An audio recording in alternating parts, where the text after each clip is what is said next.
ఎందుకు పుట్టినాము, ఎందుకు చస్తున్నాము, ఇంతలో చనిపోయేటువంటి విషయాన్ని అందులో ఒక స్థాయిలో మరణించడం లేదే. మరణానికి దానికి టైం లేదు, వయసు లేదు, పద్ధతి లేదు. ఎందుకు పోతున్నాం ఇట్లా? మరి ఈ పోయేటువంటి కాలంలో మనం చేసి మిగిలించింది ఏమిటి? మనం ఎతకపోతా ఉండేది ఏమిటి? పునరపి జననం పునరపి మరణం, వస్తాపితల పోతాపితల. తెచ్చింది లేదు, ఎతకపోయింది లేదు.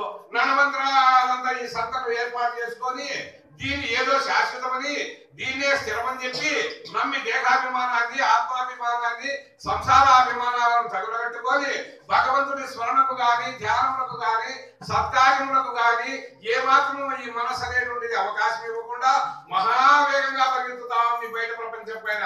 అంతర్ముఖంగా బ్రహ్మను విచారించడం గాని, ఆత్మను తెలుసుకోవడం గాని, పరమాత్మ చింత చేయడం గాని, సత్కాలక్షేపములు చేయడం గాని ఇట్లా ఒప్పుకోవడం లే.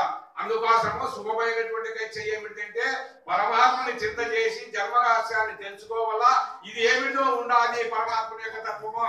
ఎవరి ఆజ్ఞలో ఈ సమస్త చరాచరం అంతా జరుగుతా ఉంది, ఎవరి ఆజ్ఞలో సూర్యచంద్రులు వెలిగిస్తా ఉంటారు, ఎవరి ఆజ్ఞకు లోపలి సముద్రము చెరియని కంటే దాట కాకుండా ఉన్నాయి, ఎవరి ఆజ్ఞలో పంచభూతంలో అరికట్టబడి ఉన్నాయి, ఎవరి ఆజ్ఞలో ఈ జన్మమరణాలు జరుగుతా ఉన్నాయి. ఎవరు ఆ మూల పురుషుడు? ఆ దేవుడు అంటే ఎవరు? అతని యొక్క రూపమేమి, అతని నామమేమి, ఎక్కడ ఉంటాడు, ఏమి అనేటువంటి విషయాన్ని మానవుడు విచారించడమే శుభమైనటువంటి ఇచ్ఛ.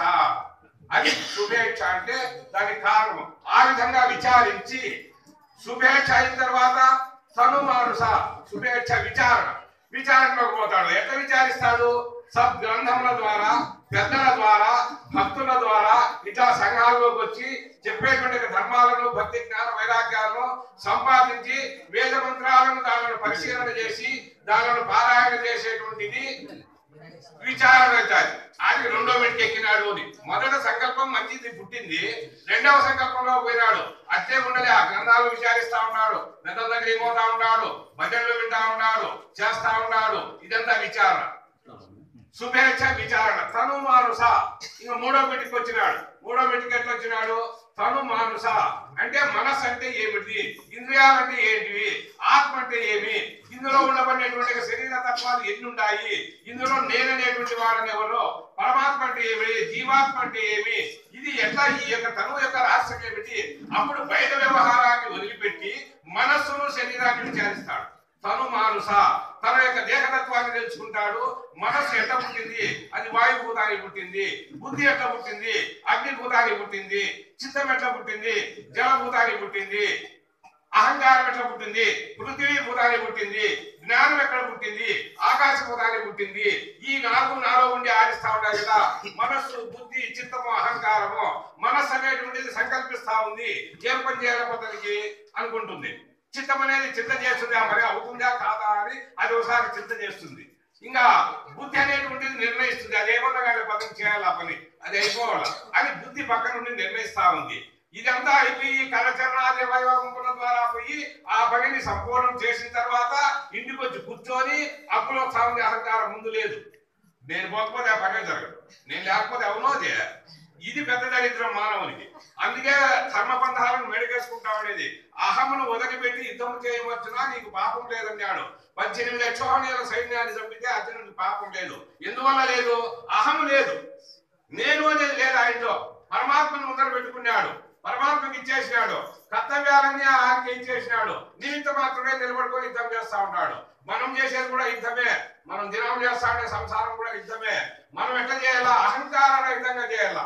ఎప్పుడు అహంకారాన్ని నేను అనేది వదిలిపెట్టేసి ఎప్పుడైతే పరమాత్మ వైపు మనస్సు పెట్టి ఆయన నడిపిస్తే నేను నడుస్తా ఉన్నాను అని అహమును ఎవడు వదులుతాడో వాడే పరమ భక్తుడు, వాడే పరమ గురువు, అతనే పరమాత్మ స్వరూపుడు. నేనున్నంతసేపు అహమే, నేను లేకుండా పోతే ఉండేది పరమాత్మే. కాబట్టి ఆ పని అయిపోయిన తర్వాత నేను చేసినని ఆ పాపంలో వచ్చినటువంటి పాప పుణ్యాలను మనకేసుకుంటా ఉంటాడు. ఇది అహంకారం. పృథివీ భూతానికి పుట్టిండేది. ఇంకా జ్ఞానం అనేది ఉంది, ఆకాశ భూతానికి పుట్టింది. అది ఆకాశం చేతికి అన్నదు, అది అలిందాదు. అలాంటిది జ్ఞానం అనేటువంటిది. అట్టి జ్ఞానాన్ని ఎవరి ద్వారా కలుగుతా ఉంది మనకు? శాస్త్ర విచారం ద్వారా, శుభేచ్ఛ ద్వారా, తనుమానసం అనేటువంటి ఈ 3 సాధనల చేత జ్ఞానం అనేటువంటిది కలుగుతా ఉంది మనకు. ఆ జ్ఞానం కలిగినప్పుడు ఈ సర్వేంద్రియాలు అందులోకి వచ్చేస్తాయి. అప్పుడు విచారిస్తాడు. మనస్సుడు దాకా బుద్ధి కాకప, చిత్తము కాకప, అహంకారము కాకప నేను జ్ఞాన స్వరూపుడను, దీనిని విచారించేవాడిని నేను, నన్ను కట్టేసే శక్తి నాకుంది కానీ నన్ను కట్టేసే శక్తి నాకు లేదు అని అప్పుడు ఇంద్రియాలను మనసును లోపరుచుకొని వాడు మనసును దారిలో నడిపిస్తాడు. బుద్ధిని సరైనటువంటి నిర్ణయం తీసుకునేటువంటి స్థాయికి తీసుకొచ్చి అహమైనటువంటి దాన్ని తీసి పక్కన పెట్టేసి అప్పుడు జ్ఞాన స్వరూపుడైతాడు. అప్పుడు ఏమైతాడు? తనుమానుస అయిపోయిన తర్వాత శుభేచ్ఛ విచారణ తనుమానుస సత్వాపత్తి. అప్పుడు ఏం నిర్ణయించుకుంటాడు? ఒక వస్తువు ఏమిటో ఉంది జగత్తులో, అది ఏమై ఉంది, ఆ వస్తువు ఎక్కడ ఉంది? మన వాళ్ళు పాడుతూ ఉంటారు, కంటికి కనబడని వస్తువు ఎక్కడ ఉన్నదో చూడరా అంటాడు. కంటికి కనబడకుండా వస్తువు ఒకటి ఉందిరా ఈ ప్రపంచంలోనూ, ఏదో ఒకటి ఉందిరా, దాన్ని విచారించాలా, దాన్ని తెలుసుకోవాలా. ఆ వస్తువు అనేటువంటిది ఏమిటి, అది ఎక్కడుంది? నాలో ఉందా, బయట ఉందా, ఏ దేవాలయాల్లో ఉందా, నదీ స్థలాల్లో ఉందా, ఎక్కడ ఉంది ఆ పరవస్తువు అనేటువంటిది? ఆ పరమైనటువంటి పరమాత్మ స్వరూపం ఏమై ఉంది? సత్వాపత్తి. ఎప్పుడైతే సత్ అంటే పరమాత్మ, చిత్ అంటే జీవుడు, తత్వము అంటున్నాము. తత్ అంటే పరమాత్మ, త్వం అంటే జీవుడు. ఈ సత్ అనేటువంటి పరమాత్మ వస్తువు ఒకటి ఉంది. ఆ పరమాత్మ వస్తువు దేని వల్ల తెలుసుకోవాలా? జ్ఞానం వల్ల తెలుసుకోవాలా. ఆ జ్ఞానం దేని వల్ల తెలుసుకోవాలా? ముందు మనం చేసినటువంటి సాధన ద్వారా జ్ఞానం కలుగుతాది. ఆ జ్ఞానం ద్వారా గురువు దగ్గరికి పోతాడు. గురువు దగ్గరికి పోయిన తర్వాత గురువు విశదీకరిస్తాడు, జ్ఞానాన్ని విచారిస్తాడు. వారి 96 తత్వాలుండే శరీరాన్ని విచారిస్తాడు, పంచకోశములను విచారిస్తాడు, సప్త ఆవరణములను విచారిస్తాడు, 4 శరీరాలను తనలో విచారిస్తాడు, ఈ జగత్తునంతా విచారిస్తాడు, పరధర్మాన్ని నేర్పిస్తాడు, లోక ధర్మం గురించి నచ్చండి నాయన అని చెబుతాడు, మనకు దారి చూపిస్తాడు, అన్ని ధర్మాలను ఎదుటి లేకుండా నడిపించి మోక్షాన్ని పంపిస్తాడు గురుదేవుడు. అది వస్తు నిర్ణయం అవుతుంది. గురువు దగ్గరికి పోతే వస్తు నిర్ణయం అవుతుంది.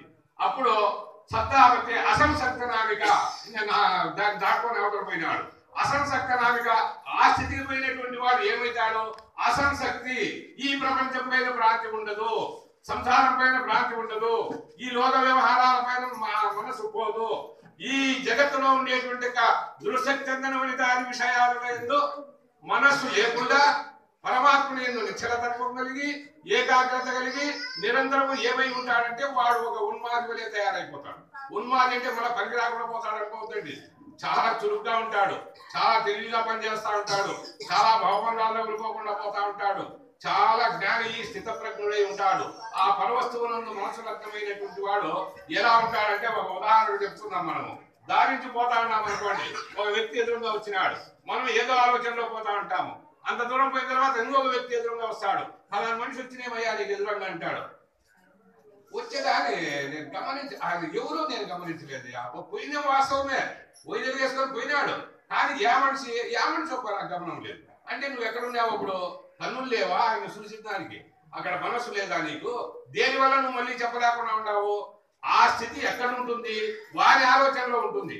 బ్రహ్మజ్ఞాని కూడా ఏ పని చేస్తా ఉన్నా, ఏ సంసారం చేసినా, ఎక్కడ ఉన్నా కూడా జ్ఞానం ఎట్లుంటాడంటే ఆత్మ వస్తువు తానయ్యి, ఆత్మ ఎందు స్థిత ప్రజ్ఞుడయ్యి, ఈ జగత్తు ఉందో లేదో అనేటువంటి స్థితిలో కలిగి, ఈ జగత్తునంతా కూడా భ్రాంతి రూపకంగా ఉండేది కాదని చెప్పి దీన్ని తీసేసి శాశ్వతమైనటువంటిది, జనన మరణాదులు లేనటువంటిది, ఎప్పటికీ ఎందు లేనటువంటిది, శాశ్వతమైనటువంటి సత్య వస్తువైనటువంటి ఆత్మయందు నిత్యజ్ఞానం కలిగి ఉంటాడు. కాబట్టి ఆ జ్ఞాని ఈ యొక్క భావబంధాల్లో తగులుకోడు. అహం ఉండదు అతనికి. అహం ఉందంటే అక్కడ మళ్ళా బంధం ఉందనే లెక్క, పొగపోతా ఉంది అనుకో పసి ఉందనే లెక్క. పొగపోకుండా ఉంటే నిర్మలంగా బూడిది కప్పుకొని ఉంటుంది. అగ్గి చూడండి, ఎర్రగా అక్కడ పొగ ఉండదు, అగ్గి కనపడదు, ఊపితే కనపడుతుంది, తొక్కితే కాలుతుంది. జ్ఞాని ఆ విధంగా ఉంటాడు. ఎట్లా? ముసుగేసుకొని ఉంటాడు, తేజ సంపన్నుడై ఉంటాడు, తన ఆత్మతత్వంలో నిమగ్నుడై ఉంటాడు, తొక్కితే కానీ తెలియదు అతని విషయం. అట్లా స్థితిలో ఉంటాడు. పొగ పోయిందనుకోండి, అక్కడ పసి ఉంది, కట్టి ఉండాలి, ఏదో పొగపోతా ఉంది అనే లెక్క.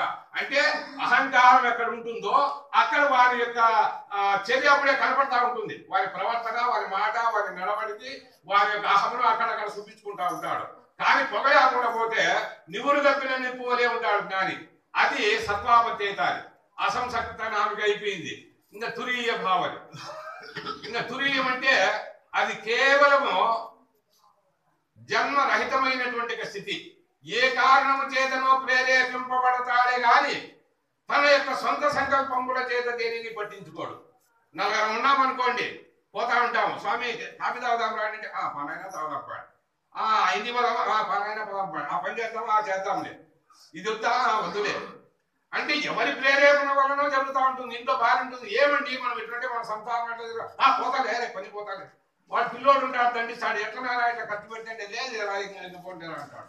అంటే వాళ్ళ ప్రేరేపణతో వాళ్ళ యొక్క సంకల్పాలను నెరవేర్చేదానికి అవసరమయ్యి ఆ యొక్క దైవతత్వాన్ని మరవకుండా లోక నటన చేసుకుంటూ ఈ దేహాన్ని ఒక వేషంగా వేసుకొని ఎవరికి గుర్తుపడకుండా యథార్థమైనటువంటి స్థితిలో ఉండబడినటువంటి వాళ్ళే మహాత్ములు జ్ఞానులని చెప్పబడతారే గాని ఇంకా ఆడంబరాల కోసం వేషాలు వేసుకోవాలంటే నేను వేషాలు వేసే వాళ్ళని తీసేయడంగా తప్పులు కొట్టడంగా ధర్మం ఏం చెప్తుందంటే కాలంట జడలు కట్టము గోళాదిగా పెంచి పుట్ట కోసులమరం వేల జపమాల తిప్పుతూ ఊళ్ళోను జీవన ముక్తి నొందగలరే అంటారు.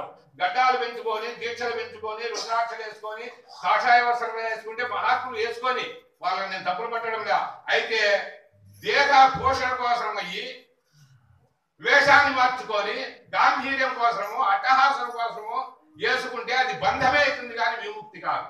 దాసులుగా ఉండవచ్చు, వేషాలు చేయవచ్చు, దాంట్లో కూడా గౌరవం ఉండాలి, నేను కాదనడం లేదు. అందుకే ఒక ఉదాహరణ చెప్పారు. ఒకడు ఏం చేసినాడంటే పుట్టినప్పటి నుంచి దొంగతనాలు చేసి బతికేవాడు, అందరినీ మోసాలు చేసేటువంటి వాడు. ఏం చేసినాడంటే అంతలోకి అయిపోయింది, వాని యొక్క తిరిగే ఊర్లన్నీ అయిపోయినాయి, ఎవరు నమ్మకుండా అయిపోయినారు, ఇంకా నా పని జరిగేటట్టు లేదు అనుకున్నాడు. వేషం మార్చుకున్నాడు, గడ్డం పెంచుకున్నాడు, దీక్ష పెంచినాడు, కాషాయ వస్త్రాలు వేసుకున్నాడు, రుద్రాక్షలు వేసుకున్నాడు. ఇక మా పల్లె దగ్గరికి వచ్చి ఊరి బయట శ్వాసం వేసుకొని కూర్చున్నాడు, శ్వాసం వేసుకొని కళ్ళు మూసుకొని కూర్చున్నాడు. ఏదో జీవాల పిల్లలు పోయినారు, అది పోతానంటే ఎవరో స్వామి వచ్చినాడు, తపస్సు కూర్చున్నాడు, మన కుటుంబంలో ఉన్నారు. వచ్చినారు వరగనుకో, వస్తే ఈ పొద్దు నలుగురు వచ్చారు, 10 మంది, మన్నాడు 100 మంది వచ్చేవాళ్ళు. 5 పండ్లు తెచ్చేది, పాలు తెచ్చేది, అది నమస్కారం చేసేది, చుట్టాలు కూర్చొని భజనలు చేసేది, బ్రహ్మాండమైనటువంటి అది ఒక పుణ్యస్థలంగా మారిపోయేటువంటి సంకల్పం అయిపోయింది. ఎన్నాళ్ళు చుట్టాడు కడుపున కట్టుకొని కళ్ళు మూసుకొని వీళ్ళు చేసేటువంటి భక్తి అంతా చూసి లేచి అందరికీ నమస్కారం చేసింట. మహానుభావులారా, నేను నిజంగా దొంగనయ్యా, నేను చాలా మోసాలు చేసి పెట్టుకున్నటువంటి వాడిని, నన్ను ఈ స్థాయికి తీసుకొచ్చి ఇంత గౌరవించిందంటే నా వేషమే కదా. ఇది సాధు వేషం, భగవంతుని యొక్క స్వస్వరూపము, భగవంతునికి ఒక నిదర్శన. కాబట్టి దీన్ని చూసి మీరు ఇంత గౌరవించినారు. నా జన్మరహస్యం తెలిస్తే నన్ను దగ్గరికి రాణిస్తారా మీరు? కాబట్టి వేషంలో ఎంతటి మహత్తర శక్తి ఉందయ్యా, నిజంగా సాధువే అయిపోతే నాకు ఇంకెంత గౌరవం ఉంటుంది అని మారిపోయాడంట. కాబట్టి వేషం కూడా ఒకప్పుడు పనిచేస్తుంది, కానీ తెలిసి చేయాల. తెలియకుండా ఆర్పాటానికి లోకాన్ని మోసం చేసేకి వేషాలు వేసుకుంటే అది వేషము చూడ గ్రాసంపు కొరకయ్యా అని వేమన చెప్పినాడు. వేషాలన్నీ కూడా పనికిరావు.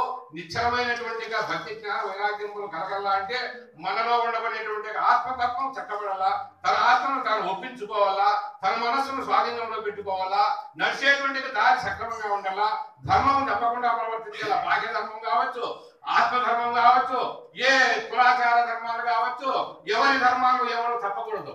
వారి ధర్మాలను వారు పోషించుకోవాలా, పరమాత్మ ధర్మాన్ని పాటించాలా.